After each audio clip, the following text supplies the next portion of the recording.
오늘은 같은 내용 다른 말이라고 하는 제목으로 창세기 24장 28절에서 49절 말씀 나누기 원합니다. 28절, 소녀가 달려가서 이 일을 어머니 집에 알렸더니 아브라함의 종이 우물가에서 드디어 소녀 리브가를 만났습니다. 이 리브가에게 코걸이와 금팔찌를 끼워주면서 소녀의 집에 유숙할 곳이 있는지를 물었죠. 이것을 듣고 이제 소녀가 달려가서 어머니 집에 이제 알리는 겁니다. 이 소녀 리브카가 계속 달려다니는 걸 우리가 볼 수가 있어요. 달려라 하니도 아니고 낙타에게 물을 줄 때도 막 달려다니면서 물을 주잖아요. 그리고 또 이 종에게 물을 줄 때도 급히 물을 주고 이렇게 한다는 겁니다. 이 소녀는 되게 부지런해요. 부지런하고 상대방의 마음을 잘 알죠. 또 낙타의 목마름도 알고 급하게 물을 줘야 될 때는 자기 스스로 막 달려다니고 수고롭게 일하는 이 소녀의 모습을 볼 수가 있습니다. 하나님께서는 항상 이 사람을 쓸 때 성실한 사람을 쓰세요. 리브가를 언약의 가문 안으로 들어오게 하는데 이 리브가의 성정이 어때요?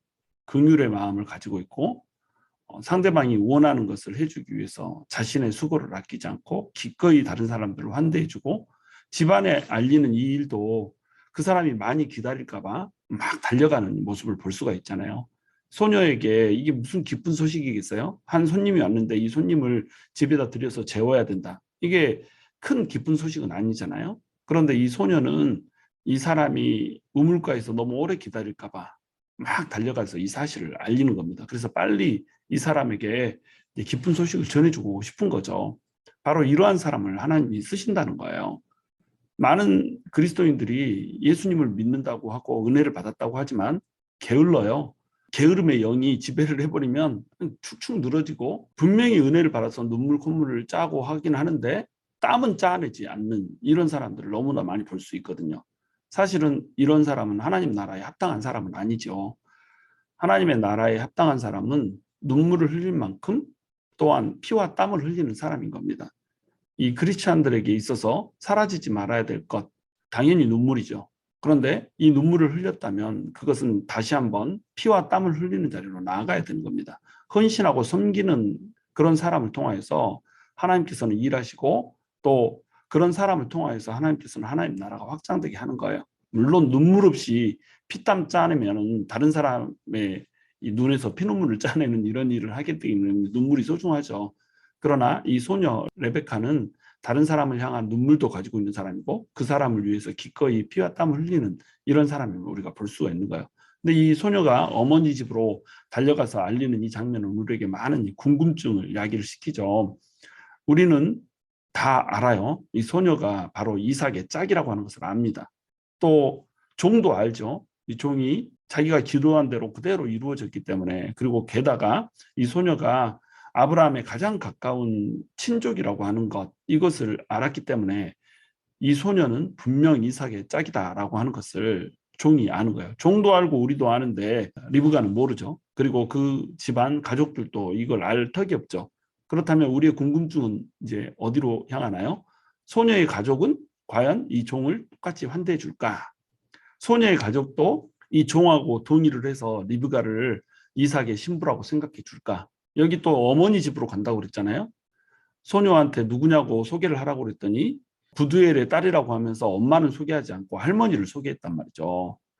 할머니 밀가를 대신 이제 소개를 했죠. 나홀과 밀가의 소생 부두엘의 딸입니다. 뭐 이렇게 자기를 소개를 하잖아요. 그런데 이 이름 없이 등장하는 어미가 과연 부두엘처럼 아브라함에게 호의를 가질 수 있을까?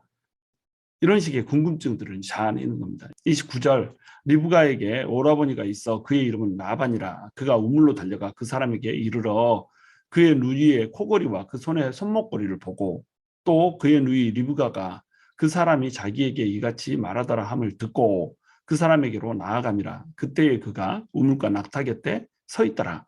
라반이라고 하는 사람이 등장을 해요. 이 라반이라고 하는 사람은 굉장히 탐욕의 사람이죠.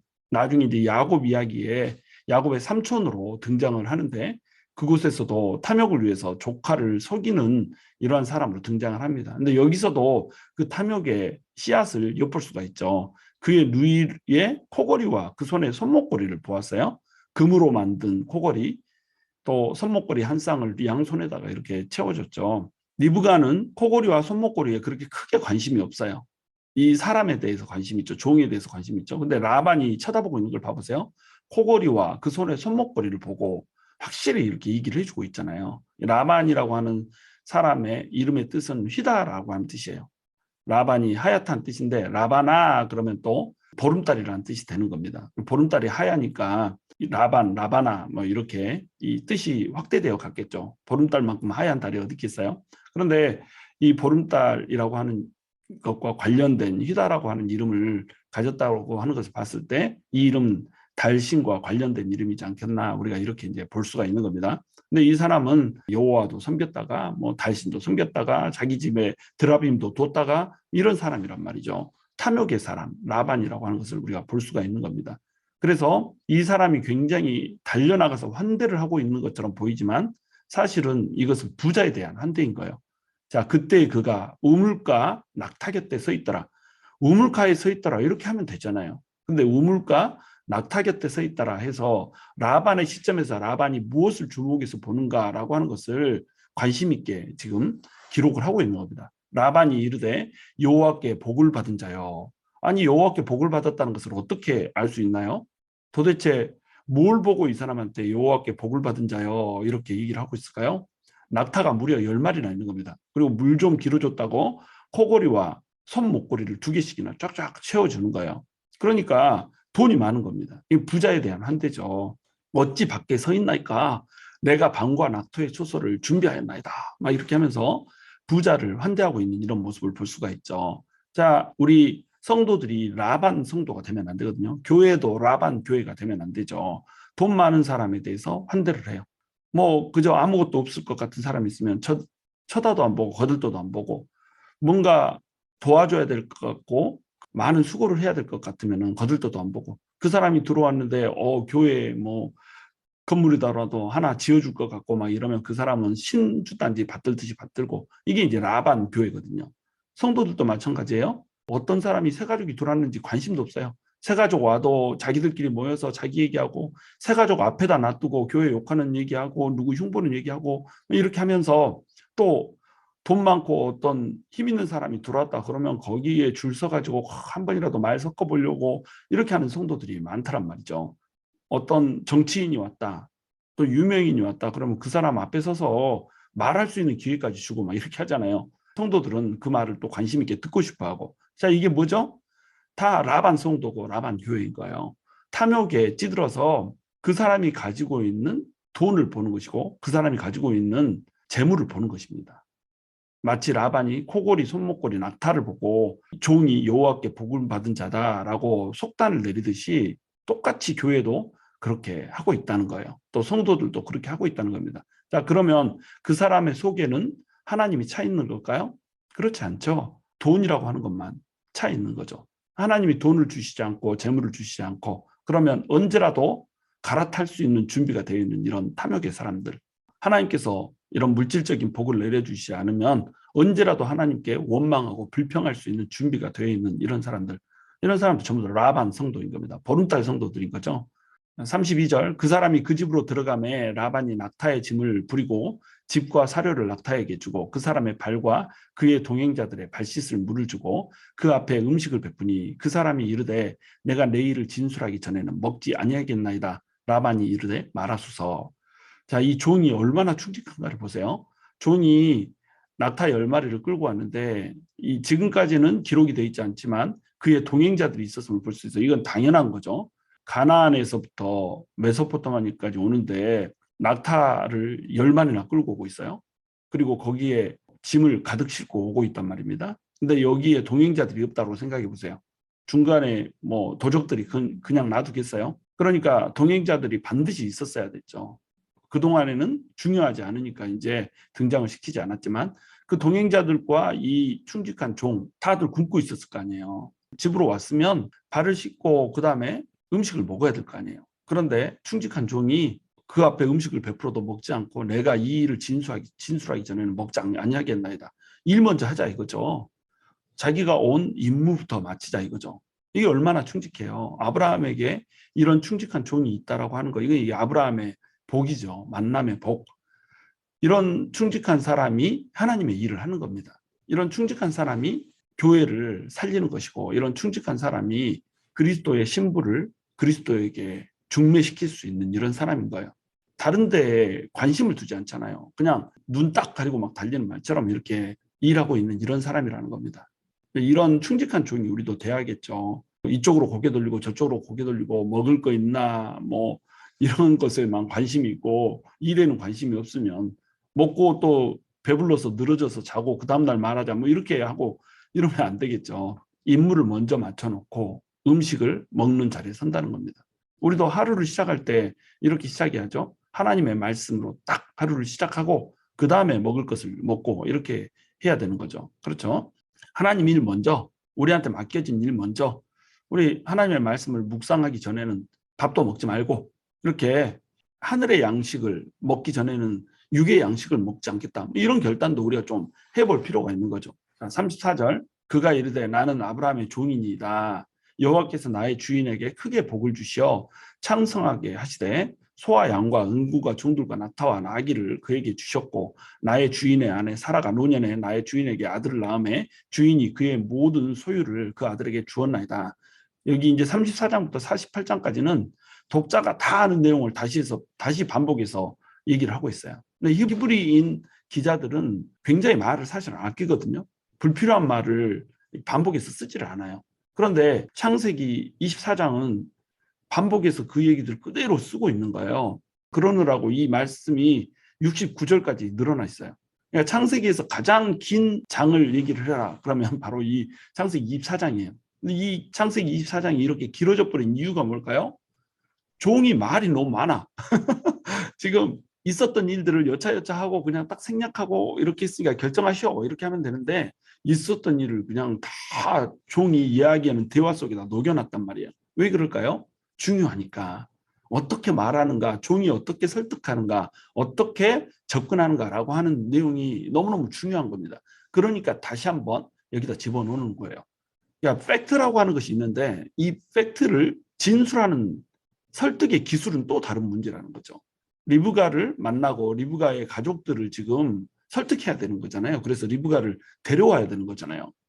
자, 그러면 딸을 내주는 일인데 이거 쉬운 일이겠냔 말이에요.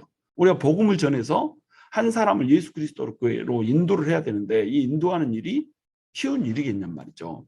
어떤 사람에게 간증을 하는데 이 간증의 내용은 팩트잖아요. 또 하나님의 말씀도 주어진 팩트잖아요. 근데 이것을 각 사람에게 전달할 때에 이 전달은 굉장한 설득의 기술이 필요한 거라는 겁니다.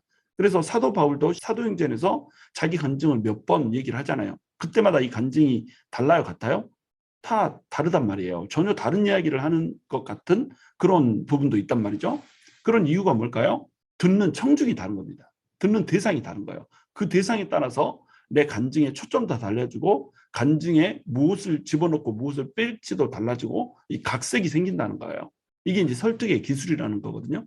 그래서 탐욕이 많은 라반, 딱 봐도 탐욕스러운 이 라반, 그리고 딸을 쉽게 내어주기 힘든 가족들, 이 가족들 앞에서 그들의 입장에 맞게, 그들의 사정에 맞게 그들을 설득해 줘야 되는 거죠. 그러니까 팩트보다는 설득의 기술이 중요하다는 거예요. 그래서 어떻게 이 사람이 있던 팩트를 가지고 접근을 해 나가는지 이것들에 대한 기술을 하기 위해서 성경은 이 이야기를 다시 한번 반복해서 기록을 해주고 있는 겁니다. 자, 그러면 어떤 설득의 기술이 들어가고 있을까요? 첫 번째는 자기를 소개를 하고 있죠. 뭐라고 소개해요? 나는 아브라함의 종인이다. 이렇게 소개해요. 팩트죠. 그런데 이 말에는 뭐가 달려 있어요? 나만이 이 말을 들을 때는 어떻게 들릴까요? 뭔 종이 이렇게 돈을 마음대로 뿌려 물 한 모금 마시게 해줬다는 걸로 코골이하고 두 손에 끼는 팔찌를 채워주잖아요. 그것도 금으로 된 것을, 무지하게 무거운 거, 비싼 것을. 종이 이렇게 돈을 뻥뻥 쓸 정도면 아브라함은 도대체 얼마나 부자냐? 종이 낙타 10마리를 끌고 올 이 정도면 도대체 아브라함은 얼마나 부자냐라고 하는 생각을 하게 한다는 겁니다. 그리고 또 여호와께서 나의 주인에게 크게 복을 주시어 이렇게 됐죠. 복에 대해서 얘기를 하고 있어요. 창성하게 하되 소도 주고 양도 주고 은금도 주고 종들도 주고 낙타와 나귀를 그에게 다 주셨다. 얼마나 부자예요. 소와 양만 있어도 부자인데 은금도 있대요. 종들도 많대요. 낙타와 나귀도 있대요. 낙타는 특히 귀하잖아요. 그러니까 라반이 낙타를 주시해서 받던 거죠. 근데 이렇게 땅의 복들을 충만하게 받았다 이거죠. 이 세상을 살아가는 사람들의 관심은 어디에 있어요? 재물에 있어요. 땅의 복에 있습니다. 우리 그리스도인들도 얼마나 땅의 복을 좋아합니까? 하나님으로부터 복 받았다 그러면은 땅의 복, 하나님한테 간증을 한다. 이것도 땅의 복들이 술술 풀리는 거 이거 간증하잖아요. 그리고 그런 간증들을 듣기를 너무나도 좋아하고 그것들이 이루어지는 것을 보면 하나님께서 역사하셨다고 박수 날리고 막 이렇게 하잖아요. 고난과 고통 가운데서 만나게 된 개인적인 체험, 이 체험을 얘기해도 종국에 가서는 이 고난과 고통 후에 하나님께서 복을 주셨더라. 어떤 복? 땅의 복. 이 복을 주셨더라. 여기에 다 사람들이 관심이 있는 거예요. 그러니까 이 복에 대해서 먼저 얘기를 하고 있는 겁니다. 땅의 복에 대해서 하나님이 베풀어 주신, 아브라함에게 베풀어 주신 그 땅의 복들에 대해서 얘기를 하는 거예요. 이렇게 복 받은 사람이 지금 리브가를, 당신 딸을 며느리 삼고자 한다. 이런 얘기를 지금 하고자 운을 띄우는 거죠. 그리고 그 다음에는 하늘의 복에 대해서 얘기를 하고 있어요. 다 사라가 불임이라고 하는 사실을 알았어요. 분명히 65세로 갈대아 우르를 떠날 때만 해도 사라에게는 아이가 없었어요. 전부 아이를 낳는데 사라만 아이가 없는 거죠.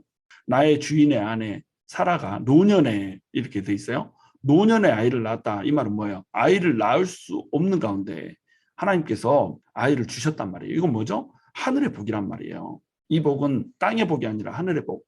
땅에서도 복을 받고 도저히 불가능한 가운데에서도 아들을 낳는 그 하나님의 능력에 복을 받았다라고 하는 것을 지금 간증을 하고 있는 겁니다. 땅의 복과 하늘의 복을 같이 누리고 있는, 그래서 이 땅의 복 역시 하늘로부터 왔다라고 하는 것을 명확하게 얘기를 해주고 있는 거죠. 하나님께서는 도무지 할 수 없는 능력으로 일하여서 그 하늘의 복들로 충만하게 하시고 땅에서 누리게 되는 그 복들, 이 복들도 하나님께서는 주장하고 계신다라고 하는 것을 얘기를 하면서 이 두 가지 복을 전부 다 이 주인이 받았다는 거예요. 그리고 아브라함이 아들을 낳음에 그의 모든 소유를 그 아들에게 주었다 이렇게 되는 거예요. 지금 누구의 짝을 찾고 있는 거죠? 주인의 아들의 짝을 찾고 있는 거잖아요. 이삭의 짝을 찾는단 말이에요. 그러니까 주인이 모든 소유를 가지고 있다 이렇게만 얘기하면 안 되죠. 주인의 것을 상속한 이 아들이 배필을 찾고 있다 이렇게 얘기를 해야지 혹하지 않겠어요? 그래서 이렇게 이제 소개를 하고 있는 겁니다. 자, 이 말씀은 이삭이 이제 예수님을 예표한다고 그랬잖아요. 하나님께서 모든 소유를 가지고 있는 분이시죠. 근데 그 모든 소유를 누구에게 주셨어요? 그 아들에게 주셨어요. 예수 그리스도를 이 땅에 오게 하시고 이 예수 그리스도에게 모든 이 세상을 주셨죠. 그럼 예수 안에 있으면 예수의 신부된 우리 모든 사람은 그 모든 소유를 함께 누릴 수 있는 사람이 되는 겁니다. 그러니까 이게 이제 복음이 되는 거죠. 땅의 것, 하늘의 것, 이 모든 것들을 누릴 수 있는 그런 자가 될 수가 있다라고 하는 거죠. 37절 나의 주인이 나에게 맹세하게 하여, 좀 빠르게 읽습니다. 이르되 너는 내 아들을 위하여 내가 사는 땅 가나안 족속의 딸들 중에서 아내를 택하지 말고 내 아버지의 집 내 족속에게로 가서 내 아들을 위하여 아내를 택하라 하시기로 내가 내 주인에게 여쭈되 혹 여자가 나를 따르지 아니하면 어찌하리까 한즉 주인이 내게 이르되 내가 섬기는 여호와께서 그의 사자를 너와 함께 보내어 내게 평탄한 길을 주시리니 너는 내 족속 중 내 아버지 집에서 내 아들을 위하여 아내를 택할 것이니라. 자, 적절한 각색이 들어가고 있어요. 예를 들어서 38절에 보면 내 아버지의 집, 내 족속에게로 가서 이렇게 기술을 하고 있죠. 근데 이 말은 아브라함이 한 말이 아니에요. 아브라함은 4절에서 뭐라고 얘기하죠? 내 고향, 내 족속에게로 가서 라고 얘기를 해요. 근데 이 내 고향이라고 하는 말을 내 아버지의 집이라고 하는 말로 각색을 하고 있는 겁니다. 그러니까 내 아버지의 집이란 말이 사실은 고향이란 말이죠. 같은 말인데 들리기에는 전혀 다른 어감으로 들리게 말하는 거예요. 내 아버지의 집 이랬으니까 당신이 형제다 이거죠. 그러니까 고향에 가서 족속이면 되는데 지금 누구를 만나버린 거예요?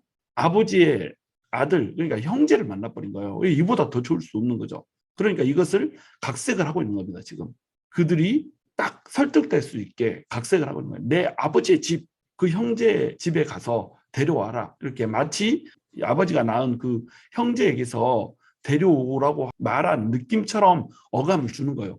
내 아버지의 집 했으니까 거짓말은 아니죠. 고향을 내 아버지 집이라고 얘기할 수 있으니까. 그런데 또 듣는 사람 입장에서는 어때요? 그렇지. 형제니까 줘야 되는 거구나. 이렇게 들릴 수 있지 않겠어요? 그러니까 이렇게 각색이 필요하다는 겁니다. 복음은 그 본질은 그대로 변하지 않아요. 근데 복음을 전할 때 이 복음은 반드시 어때요? 아름다운 그릇에다 담아서 줘야 되는 거예요. 각색이 필요한 거예요. 그 사람에 맞게, 그 민족에게 맞게, 그 족속에 맞게 나름대로의 각색을 해서 주는 거예요. 예를 들어서 우리나라 성경에는 살구꽃으로 되어 있는 거. 이게 원래 성경에는 뭐예요? 아몬드 꽃이란 말이죠. 아몬드 꽃과 살구꽃은 같은 꽃이 아니잖아요. 근데 우리나라 성경에다가 아몬드 꽃 이렇게 표현해 놓으면 우리가 아나요? 우리 현실에는 없는데. 그러니까 이것을 살구꽃이라고 번역을 해 놓은 겁니다. 아몬드 꽃과 살구꽃의 공통점은 뭐죠? 가장 먼저 꽃이 피고 가장 나중에 열매를 맺힌다는 거잖아요. 그 의미를 그대로 살릴 수만 있다면 아몬드 꽃과 살구꽃 바꿔서 번역을 해놔도 된다는 거예요. 이게 이제 상황화라는 거거든요. contextualization이라고 불러요. 상황화, 그 상황에 맞게 복음이 다른 그릇에 담길 수 있다는 겁니다. 이전에 선포됐던 복음을 담는 그릇과 현재 선포되는 복음을 담는 그릇이 다를 수가 있단 말이에요. 이걸 우리가 잘 할 수 있어야지 영혼을 얻을 수가 있는 거라는 겁니다. 여러분, 전문가 그룹한테 전하는 복음과 노동자 그룹한테 전하는 복음, 이게 같을 수가 있을까요? 당연히 복음은 같죠. 그러나 복음을 전하는 스킬 또는 쓰는 용어 이런 것들은 다를 수밖에 없다는 거예요. 제가 할머니들한테 복음을 전할 때 이렇게 어려운 말 하면 될까요? 그렇지 않죠. 가장 쉽고 원색적으로 해야 되죠. 그러나 좀 이렇게 지식 있는 사람들한테 복음을 전할 때는 어떻게 써요? 막 전문 용어 섞어가면서 어려운 말 섞어가면서 신학적인 용어, 과학적인 전문 용어 이런 거 섞어가면서 이렇게 해야 되겠죠. 그래야지 유식한 내 말에 따를 거 아니에요. 이 두 가지들을 그 상대에 맞게 섞어서 쓸 수가 있어야 된다는 겁니다. 밑에서도 내 족속 중 내 아버지 집에서 내 아들을 위하여, 이것도 아브라함이 한 말이 아니죠. 근데 이 말을 삽입을 해놓고 있단 말이에요. 자, 이렇게 말을 각색하고 삽입하고 이런 것은 자유롭게 하는데, 여기에 아브라함이 근친 안에서 결혼하고 싶다라고 하는 마음을 품었는데 이 마음만을 전달할 수 있다면 얼마든지 각색할 수가 있다는 겁니다. 결혼을 근친 안에서 하기를 원하는 아브라함의 마음을 더 구체적으로 표현하기 위해서 각색에 들어가고 삽입과 또 이 삭제가 들어간단 말이에요. 이게 이제 종이 하고 있는 일이라는 겁니다. 41절, 내가 내 족속에게 이를 때에는 내가 내 맹세와 상관이 없으리라. 만일 그들이 내게 주지 아니할지라도 내가 맹세와 상관이 없으리라 하시기로, 이렇게 돼 있죠. 적절한 각색이 또 들어가고 있어요. 책임을 가족한테 지우고 있죠. 만일 그들이 내게 주지 아니할지라도, 이 말은 한 적이 없어요. 그렇죠? 아브라함이 얘기할 때는 어때요? 종이 물어보잖아요. 여자가 나를 따르지 아니하면 어찌하리까? 이렇게 얘기했단 말이죠. 그런데 아브라함이 만일 그들이 내게 주지 아니할지라도 이렇게 얘기를 했다는 거예요. 이 말은 삽입이죠, 사실은. 그러면서 은근히 어떻게 하고 있어요? 이 책임을 가족에게 지우고 있다는 겁니다. 나는 분명히 가서 아브라함의 뜻을 전했고 당신들은 리브가가 이삭의 짝이기 때문에 내어줘야 되는데 어떠한 이유든지 당신이 내어주지 않으면 그것은 당신들 책임입니다라고 하는 것을 지금 압박을 주고 있는 거예요. 만일 그들이 내게 주지 아니할지라도 삽입하고 있죠. 그 다음에 아브라함의 언약에 대해서는 생략을 하고 있어요. 내가 섬기는 여호와께서 그의 사자를 너와 함께 보내어 내게 평탄한 길을 주시리니, 이 말은 또 그대로 하고 있죠. 이 말 앞에 뭐가 들어가 있어요?